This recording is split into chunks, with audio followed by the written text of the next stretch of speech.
I am from India. Please, sir, I need the Islamic ruling and advice on this. I am a sickle cell patient and currently suffering from a lot of complication, including priapism, and have high risk of being impotent. Sir, recently I want to marry, but considering my problems, is it advisable to get married, and should I inform my partner about my condition fully and seek a consent, or just ignore getting married because it may cause more harm than good due to my condition? Please, I need your guidance and advice. Thank you. The brother said that he is a patient of sickle cell anemia, and he has got priapism. What is priapism? Priapism is a condition where a person has erection of his penis for more than 4 hours without any sexual stimulation. Now, this condition is caused due to various reasons, by taking the wrong drugs, etc. One of the reasons is sickle cell anemia. So this brother who asked a question, I have not taken his name, is suffering from sickle cell anemia, and he says that the doctor says that he has got priapism, so what should he do? And the doctor says that there are high chances of impotency. What should he do? Should he inform, and he wants to marry, should he inform the girl he wants to marry, or should he not get married at all? In cases where a person has doubt that whether it is impotent or not, if he is not sure of his impotency, or maybe he is partially impotent, or where maybe he is partially impotent, not totally, in this case, maybe he may be getting the erection once or twice in a month or once in a while, then in this case, he cannot be called a completely impotent person. In this case, the scholars say that yet he can marry, there's no problem. But if he's sure that he's impotent, he has to inform the wali of the girl he's going to marry about this condition.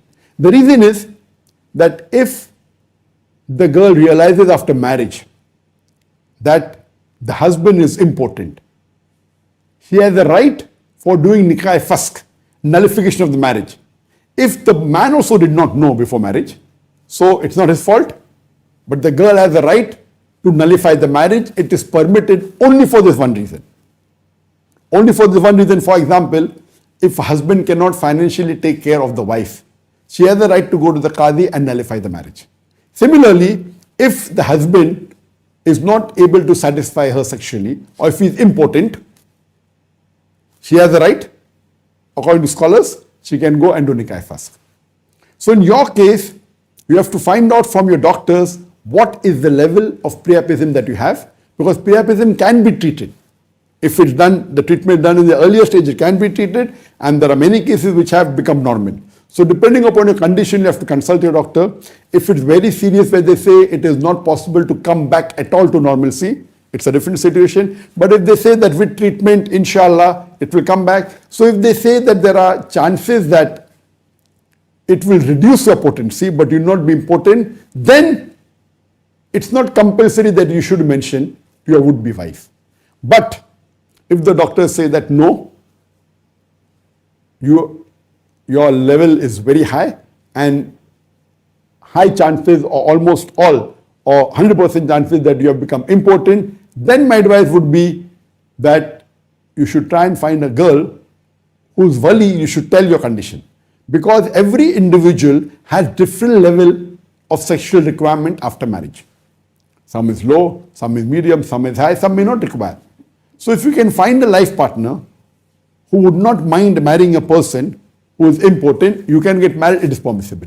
Now once you inform her that you are impotent and she knows about it, and then she marries you, then she cannot do nikah first, because she knew before marriage that you were impotent. So Islamically, once she knows you are impotent, then she cannot later on do nikah first.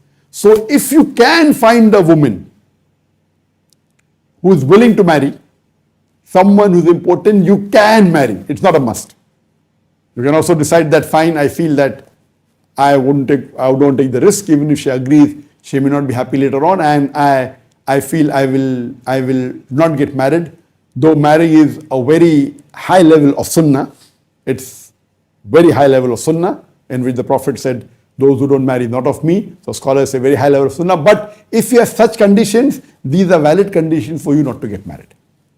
So it's your decision that if you know your level of importance is very high and there are no chances of normalcy, then you can have the choice of not to get married at all, or you can try and find a girl who's willing. But according to scholars, it is important that you should convey your medical problem to the wali of your would-be wife, and your wali should inform the wife and take her consent. Only after the consent of both the wife and the wali, if they agree, can you get married, otherwise you can't. Hope that answers this question.